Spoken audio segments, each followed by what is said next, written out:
আসসালামু আলাইকুম। ইনস্ক্রিপ্টের আরও একটা ভিডিও টিউটোরিয়ালে আপনাদেরকে স্বাগতম জানাচ্ছি।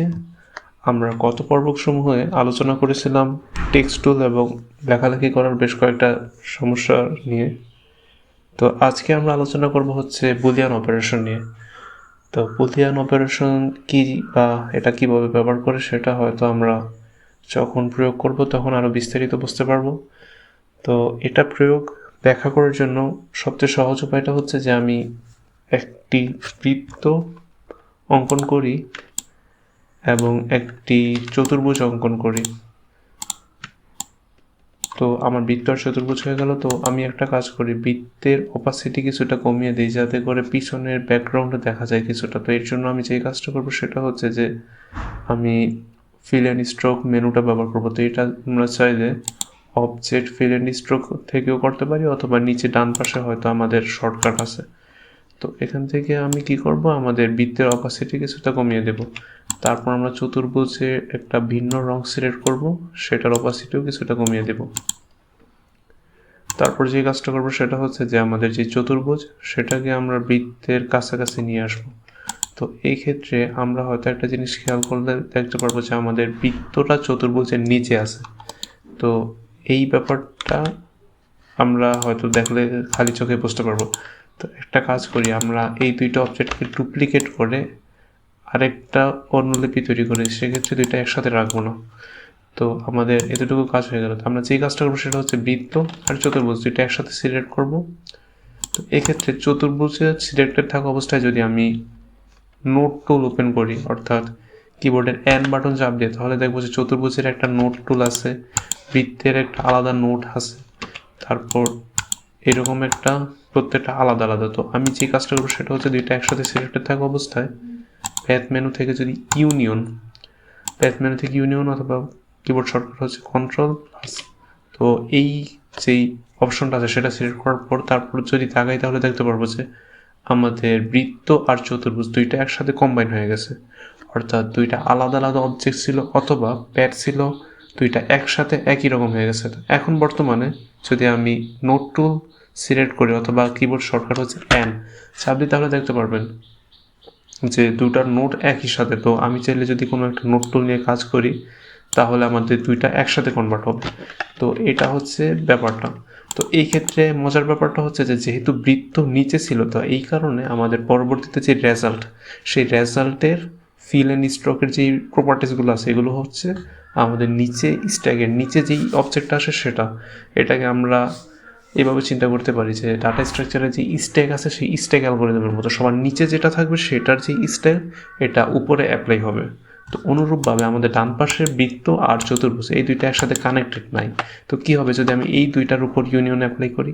তো এই দুইটা সিলেক্টেড থাকা অবস্থায় আমি যদি প্যাথ ইউনিয়ন সিলেক্ট করি তাহলে দেখবেন যে তারপর যদি আমি নোট টুল ওপেন করি তাহলে আমাদের দুইটা একসাথে কম্বাইন হয়ে গেছে, যদিও আলাদা। তো এগুলোকে আসলে সাব প্যাথ বলে। তো আমাদের একটা নির্দিষ্ট অবজেক্টের মাঝামাঝি কোনো গ্যাপ থাকতেও পারে, সেটা কোনো অসুবিধা না। তো সেক্ষেত্রে হচ্ছে আমাদের এটাকে সাব প্যাথ বলবো। তো এটা হচ্ছে ব্যাপার। তো এরপর চলে আসি হচ্ছে আমাদের ডিফারেন্স নিয়ে। তো ইউনিয়নের পর ডিফারেন্স। তো ডিফারেন্সের ব্যাপারটা হচ্ছে যে আমাদের নিচে যে অবজেক্ট থাকবে সেটা আর উপরে যে অবজেক্ট থাকবে সেই অবজেক্টের জায়গাটুকু বাদ যাবে।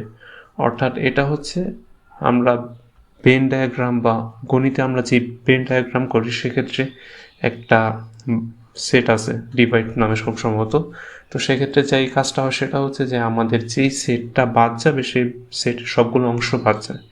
তো এক্ষেত্রে সেই ব্যাপারটা একই রকম, আমরা যেই অবজেক্টটা উপরে থাকবো সেই অবজেক্টের যা কিছু আছে সব বাদ চলে যাবে।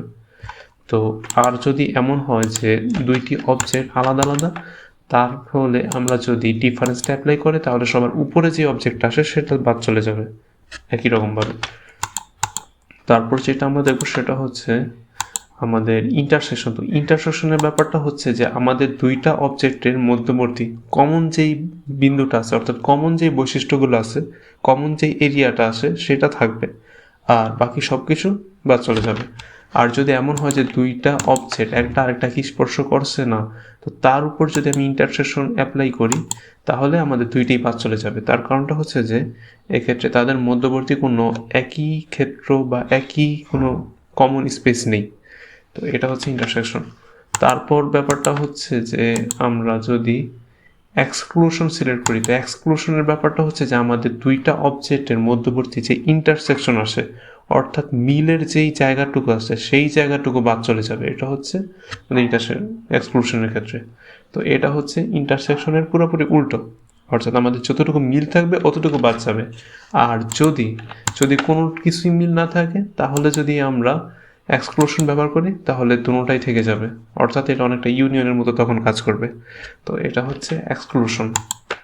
তারপর যদি আমি আসি ডিভিশন, তো ডিভিশনের ক্ষেত্রে হচ্ছে যে আমাদের উপরে যে অবজেক্ট আসে সেটার যেই অংশটুকু ইন্টারসেক্ট করবে না, অর্থাৎ এক্সট্রা, সেইটুকু বাদ যাবে। আর আরেকটা মজার ব্যাপার হচ্ছে যে যেই অংশটুকু ইন্টারসেক্ট করব সেই অংশটুকুকে আলাদা করে ফেলবে। তো ব্যাপারটা এরকম যে আমার উপরে যে থাকবে তার অংশটুকু আলাদা হয়ে যাবে আমাদের নিচের অবজেক্ট থেকে। তো এটা বেশ মজার, আমরা পাই চার্ট বা ডায়াগ্রাম তৈরি করতে ব্যবহার করতে পারি। আর যদি দুইটা অবজেক্ট আলাদা আলাদা হয়, তাদের মধ্যে কোনোবর্তী কানেকশন না থাকে, তাহলে যদি আমি ডিভিশন অ্যাপ্লাই করি তাহলে আমাদের উপরের অবজেক্টটা বাদ চলে যাবে।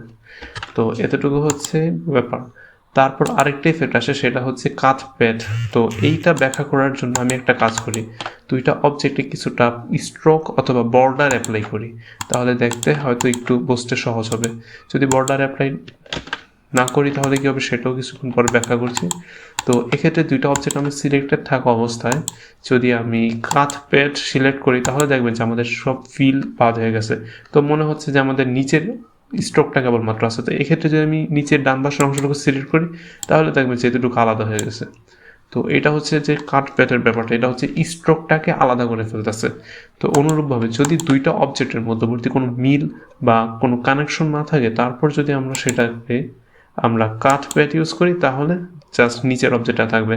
আর যদি কানেকশন থাকে তাহলে যে স্ট্রোক আমার ইন্টারসেক্ট করতেছে সেই স্ট্রোকটুকু থেকে যাবে। তো এই হচ্ছে কাট প্যাড। তো এখন এটা কোন কাজে বাস্তব জীবনে আমরা ব্যবহার করি? তো এরকম যদি প্রশ্ন আসে তাহলে আমরা একটা সহজ উদাহরণ হচ্ছে যে আমরা আকাশের মেঘ বা ক্লাউড আছে এই জাতীয় যেই ব্যাপারটুকু আছে এগুলো আমরা চাইলে তৈরি করতে ব্যবহার করতে পারি। তো আমি একটা কাজ করি, বেশ কয়েকটা বৃত্ত একসাথে অঙ্কন করি, করলাম, তারপর সবগুলো একসাথে সিলেক্ট করে আমরা যদি প্যাথ ইউনিয়ন করে দিই তাহলে দেখবেন যে একটা ম্যাগের মতো শেপ তৈরি হয়েছে। তো এইভাবে আমরা চাইলে বুলিয়ান অপারেশনগুলো ব্যবহার করে আমরা বিভিন্ন ধরনের কমপ্লেক্স যে শেপগুলো আছে এগুলো তৈরি করতে পারি। তো বুলিয়ান অপারেশন একটু বেশি জনপ্রিয় এবং প্র্যাকটিস করাটা একটু গুরুত্বপূর্ণ এক্ষেত্রে। তো আজকের ভিডিও এতটুকুই রাখছি, ইনশাল্লাহ আরও কয়েকটা বুলিয়ান অপারেশন সম্পর্কে আগামী ভিডিওতে আলোচনা করব। তো আজকে এ পর্যন্তই, সাথে থাকার জন্য অসংখ্য ধন্যবাদ। আসসালামু আলাইকুম।